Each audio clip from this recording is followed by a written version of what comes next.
We still have half an hour, more or less, which is good. I'll take a few questions, 3 at a time, and I'll allow myself at the end 2 or 3 minutes of my role as discussant of this session. So please go ahead. Just a moment. Okay.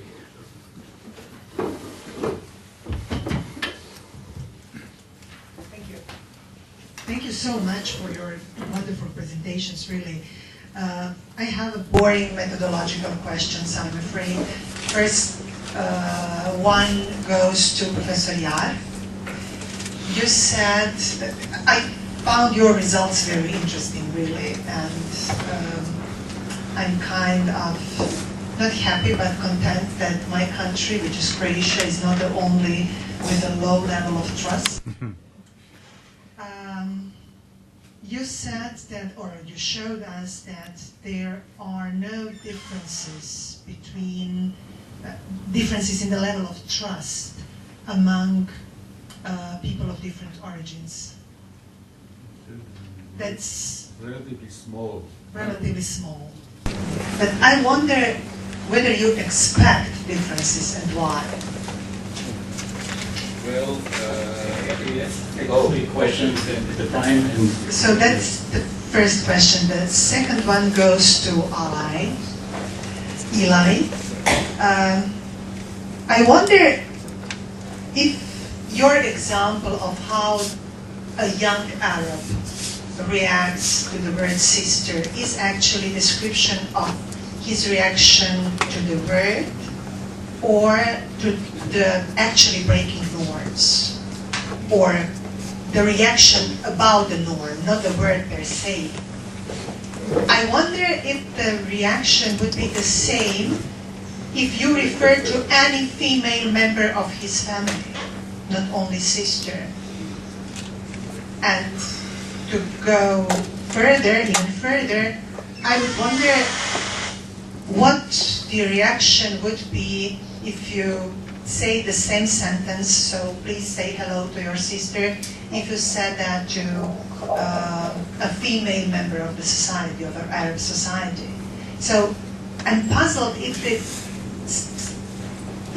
you are tackling the differences in meaning of words, or you are tackling actually how we understand the norms in the society. And the clarification, methodological clarification, I'm not quite sure if I understood what the axis is actually. Did you ask participants how they feel about the word trust? So whether they feel those emotions, or I missed the notion on methodology, so please clarify. Thank you. Thank you. Please. 2 brief things. I want to continue that. I didn't quite understand, I didn't quite understand the methodology. Just a moment, Galia. Please take the mic. The mic is coming. I didn't quite understand the methodology, Eli. First of all, my very first reaction, you said it's an Italian group. I thought, Italian culture is also entering into that picture. But I really didn't understand whether they were looking at the meanings in the internet, through internet and association and stories, or actually interviewing people. And I would go along with the first thing. I think the reaction on the young Arab would be more, would not only be cultural, but it'd be, you're referring to his sister. Maybe if the Palestinian say the same thing, maybe it would be taken differently. I don't dispute the importance of this. I think the importance of what you're doing is enormous. Epi, I just have one comment. I have to respond to the gender issue. First of all, because I know you had me. But first of all, when you went on to the next issue, you said now the serious things. I happen to think finding out if there is a gender difference or not is an important thing. But I do want to point out something very interesting, where you found, and very often have found in the index, no gender difference. And that we have found that in other studies in Israel. Whereas abroad, in Western Europe and in North America, there are significant differences on these questions. And so one of my questions, it's been since the late 1980s, and the research I began then with Nomi Khazan, is the absence of difference between gender difference in Israel. Could this be a function of a socialization, growing up and so forth, in a conflict situation, as in, we tried to check Northern Ireland and South Africa. So I think there is a very good question to ask here, is why is there no difference when there is a difference in countries that have not gone through these prolonged violent conflict? Walid, please. I want to defend Eli, so because I see that you will start it. Eli, I think I am raising my hat. He's doing something, very, very important in my opinion, which is Arab and Palestinian scholars should do what that he's doing. So he's doing great kind of work.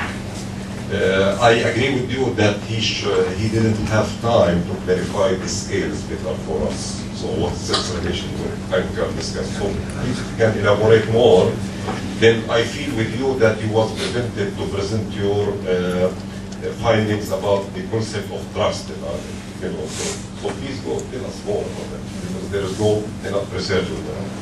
To Professor Shalom Rosenberg, I met in a plane for 2 hours with your colleague Michael Merkel, and we have 2 hours nice discussion last month for 2 hours in a plane, So I know him before, of course, but this is not my question to you. My question to you, this discussion about Imun and Imunah, how can help us two sides move forward?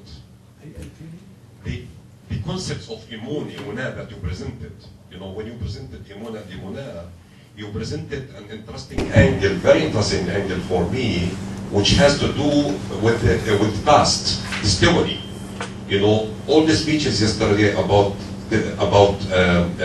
trust was about that we create the trust for the future as promise for the future. But you presented the new angle that the trust is not only about the future, it's about the past. This is, from Arab and Palestinian point of view, this ranking there, going to the motives, emotions again, this is very important, because the Palestinian Arabs will tell, okay, so what about the past? What about the Nakba? What about the atrocities made there? Made there. So justice, and this is related to justice. So you mentioned, so this was for me, it rang in my mind actually, when you mentioned that, trust has to do with something that related to the past and then for the issue of testimony. So can you elaborate more than this, this concept of Imun and Imunah? How can we use them better in order to move the Israelis and Palestinians forward? Besides this idea of synagogue, Isab al-Aqsa, which we can discuss later.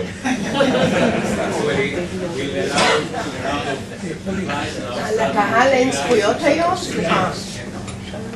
מפה לא, רק מהפנים.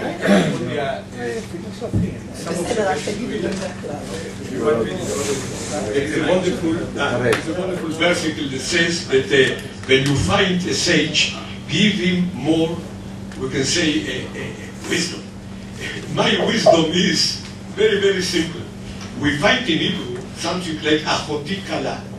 That means that even the relationship, the sister, become there some kind of expression that means something more. You can call your wife a sister. You find it sometimes. And in my opinion, this is something that has to do with some fossilized idea. Because we live now in a patrilineal society. And we have to remember that some many, many years ago, and some of them, even now, I was told this by a friend in Chicago, that he was inspector in schools, where he find very matrilineal families, where the most important figure are the brothers of the mother, and in this case also the brothers, that he has to care for the purity and also for the well-being of the sister. That means there is something here where we say that they are in charge, even more than the father. And this is important, that has to do also with my sister, my bride, something like that. This is, we can say, the memory. This is what we can Observación muy importante. Thank you. I'm grateful for the questions, of course. So I'll concentrate on two questions or two groups of questions. One is methodological, Dinka and Galia and Walid, and the other one is something which has to do with Walid and a word to Shalom. Methodologically speaking, I started with questionnaires, distributing questionnaires, and asked people, what do you feel, what are the emotions that you feel when the word sister comes up, or trust, or betrayal? And what we managed to do is to distribute some 800 such questionnaires, Hebrew speakers and Arabic speakers, and that's ridiculous, 800 questionnaires, but that gave me a kind of a rough idea of what we're talking about. And then the next and the present methodology is text mining. Now, what text mining does is the following. We take a huge amount of texts, say 10 giga, and the algorithm is the following. The instructions to the computer go like this. Find a given word, like trust, in the text. Go back 5 words and go forward 5 words and see whether within these limits any of the names of emotions appear in proximity. And now we're talking statistics, we're not talking mood. That is to say, this ratio along this axis is the degree of proximity of words like happiness, sadness, pride, etc., to the word on the top, say trust, betrayal, etc. So it has nothing to do with my likings or dislikings, which is a little bit different from questionnaires, and it's much more fruitful. So this is the issue of methodology. Now, the next question, whether we are dealing with what? The meaning of given words or cultural issues or sociological issues. I'm not interested in the cultural issues. I'm interested in, had I have a dictionary and items of various items, trust, betrayal, etc., how do people relate to given words? I'm aware that meanings are in the context more than in the words. Meanings are contextual, connotative, etc., and I'm not interested in that, because then you have to interpret, but you have to interpret on the basis of some agreed unit of meaning. I know it's arbitrary, but I take it as a kind of a ground zero of meaning, and then of course we can develop meanings of contexts, meanings of sentences, etc. Admittedly, this is rather primitive, but I think it bears some chances of developing. Again, dependent on the technology of AI, of artificial intelligence. Now, your question, I'm not sure whose question it was. No, I think Galia said. The question was whether a Palestinian would react differently to my greeting his sister than an Israeli. Perhaps Walid can answer it the best way. I'm sorry? Another Palestinian. Say, for example, if someone, a Palestinian, would come up to you and say, greet me for your, say hello to your sister for me, the reaction would be more or less the same, unless it is one of the family, I take it. Of course, here we are talking about the majority.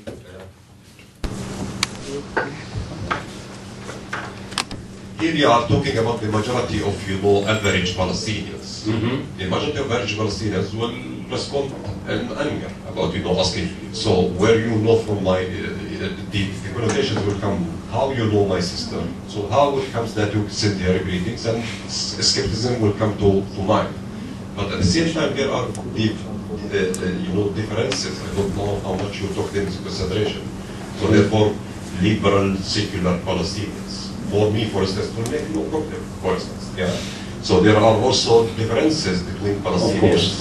So some people, it will be problem for them, which is the majority, but others, it will not. So how to take this into consideration in the executive that we are preparing? Thank you. It's something, there was another question, I think, Dika, you posed a question whether a female would be related differently than a male. And yesterday I told you the story that I went, when I was in the stage of distributing questionnaires, I went to the college at Bak al-Gharbiya. Bak al-Gharbiya is a female college, Islamic college, and there I went into a class and asked for students to fill up the questionnaires. And I gave the very same example. Mind you, all female young students, head covered, etc. And I gave the example of saying in Arabic to them, how would you react if I said, say hello to your sister, to females? They all started to jiggle and look at one another with great discomfort. So it is not only a male issue, but it's a cultural issue. And what I mean to say is that the word in itself carries unease, a sense of protection, sense of danger, sense of intrusion, perhaps. Sorry? Of courtship. I mean, sexual undertone, absolutely. So, regardless of who's the speaker. Repeat, please.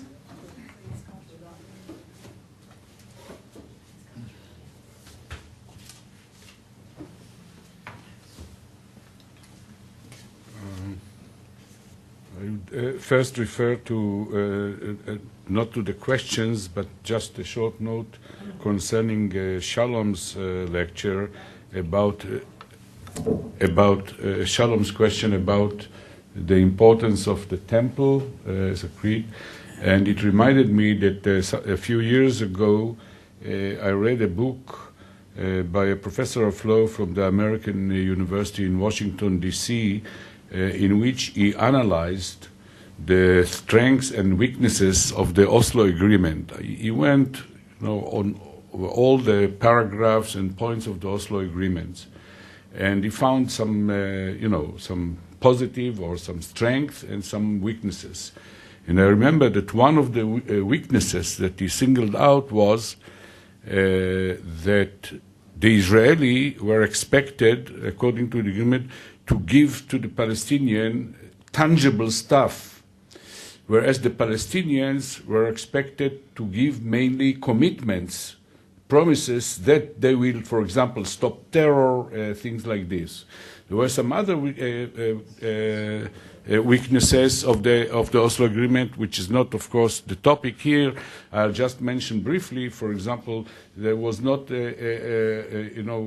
enough discussion what happens if the trust between the two sides falls down, and what are the sanctions that can be used. And we know that trust is very well connected to the sanctions that are involved in case that you violate the agreement, but that's a different issue. Okay, let me first refer to our Croatian colleague and whether I expected differences or no. Well, it depends when you ask me the question. When I saw the first results, the general almost flat, low level of trust in the general population, then statistically I didn't expect large differences, because otherwise it won't be so low. You need really very large differences in order to create a difference. But basically I related it, I expected, that in Israel ethnic origin is also intimately related with political orientation. And we know that, for example, the former members of the Soviet Union, etc., are very much to the right, as exemplified by the leader. So on the basis of this knowledge, I expected that, for example, those from the origin from the Soviet Union or their children will their amount of trust would be lower than, let's say, Israeli of European or North American origin. And I was right in terms of the direction, but it was not strong enough, to flatten. So that's the main reason. By the way, interestingly, the younger, those that were born in Israel are not as rightist, as those that came originally from the Soviet Union. It's open to different interpretation. Of course, they have known the former system in the Soviet Union and still follow what goes on now in the Soviet Union, and they understand that it is not perhaps the symbol of liberal democracy, but that's open to interpretation. Now about gender. First of all, I just want to perhaps to apologize when I say to the more serious. It's not that I don't agree, but what I meant in terms of the impact, the differences between, and as we see, political orientation, religiosity, to some extent, age, etc., are much more powerful predictors or determinants of attitudes. And the question is why we don't find, for example, the gender differences similar, although in the opposite direction with regard to age, where we found out that the youth in Israel are less trustful of the Arabs, of the Palestinians, than the older generation. Well, first of all, I think that each of us, when he responds to questions like this, he speaks in terms of different identities. You have your identity as a male or a female, and you have your collective identity as an Israeli, as a Jew, etc. And I think that the Israeli, let's call it elite, through most generations, have been very effective in terms of creating a common set of mindfulness to the conflict, so that many Israelis share the same basic attitudes, I would say almost primordial attitudes or feelings from early childhood, because of the socialization, not only during childhood but also later on. And I hope that one day it will be changed, but of course on the other side too, because we have some evidence that the same tendency exists among the Palestinians. Now, but I want to give you something that really raises some curiosity, at least intellectually, for which I still don't have an answer. When the during the American invasion to Iraq, as you all well remember, there was a lot of bombardment, American bombardment of Iraqi cities, Baghdad, Basra, etc. And there were many victims, that civilians, innocent civilians that were hurt and killed in large numbers. And there was some debate on this, whether the Americans should, despite of it, continue or not. And I remember that I formulated a question in the Peace Index, asking whether do you think that the Americans, American Air Force, etc., should take into account the possibility, not just the potential, but the fact that there are many innocent civilians killed in this or not. Surprisingly, by the way, I found a much higher level, I don't remember the figures, so I don't know, of higher level of what you might call empathy or to this. But I found no gender differences, which means that the finding that I presented here is not just specific to the Israeli-Palestinian conflict, but might be more general than I expected, but it is open to interpretation. My last point I want to make is more general. And it may be at least remotely related to Eli's case of the brother and his sister.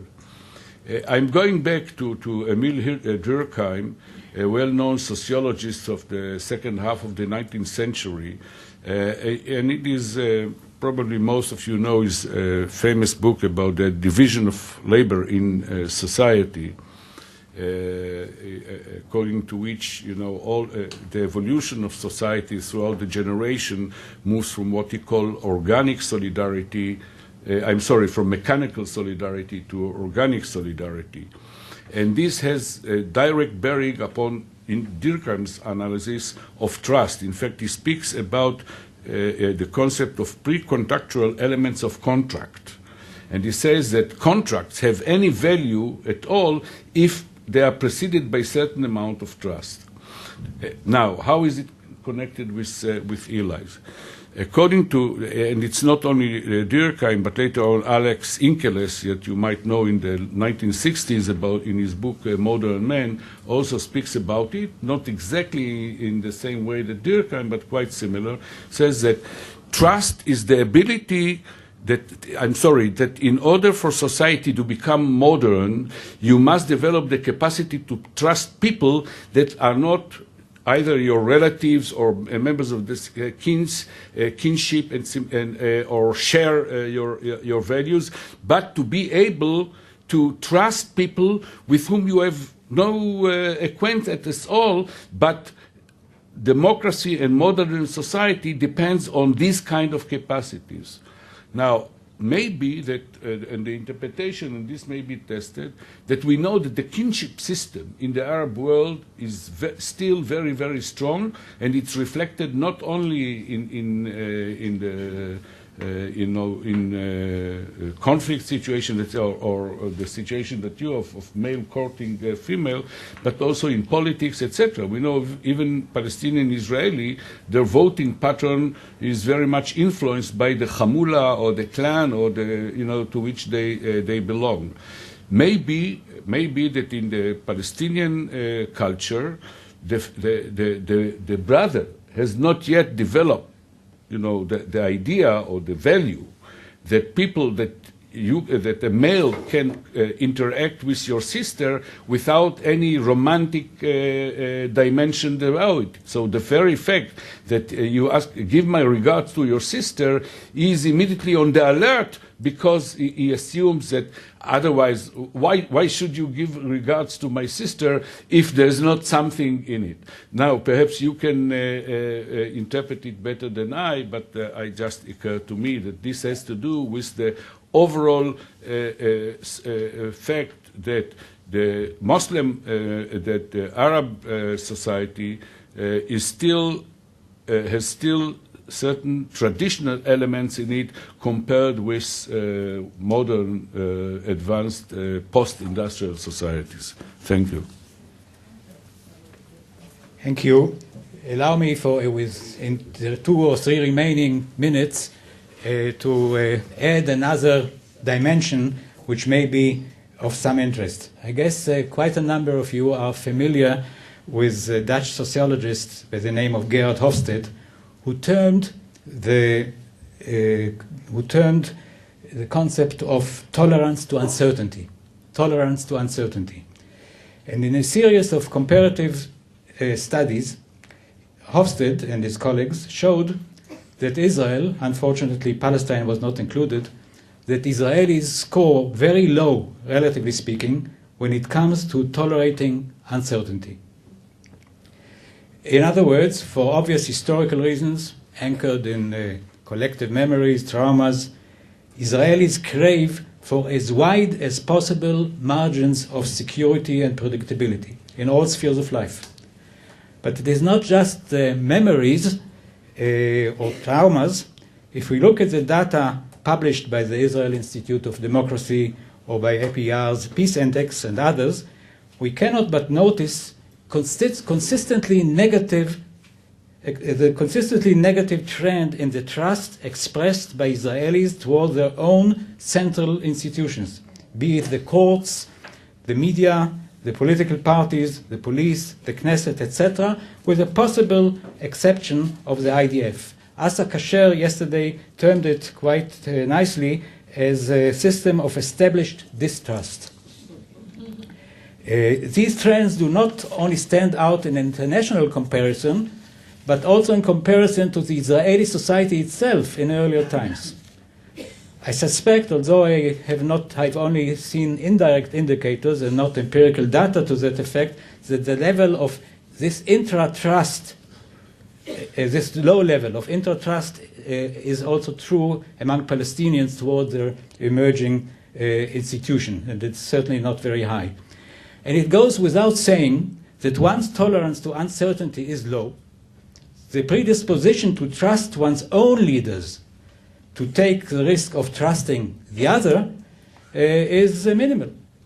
In any case, considerable guarantees and safeguards are required to relieve this urge for certainty. What follows is that there are no shortcuts.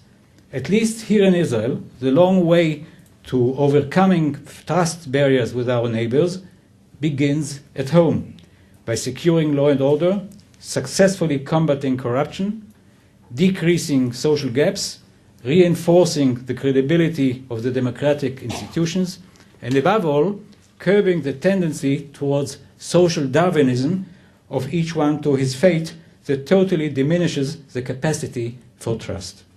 I wish to thank the speakers on the panel, Shalom Rosenberg, Epi Yar, Eli Alon, and I guess we are out for a 15 minutes coffee break. Thank you very much.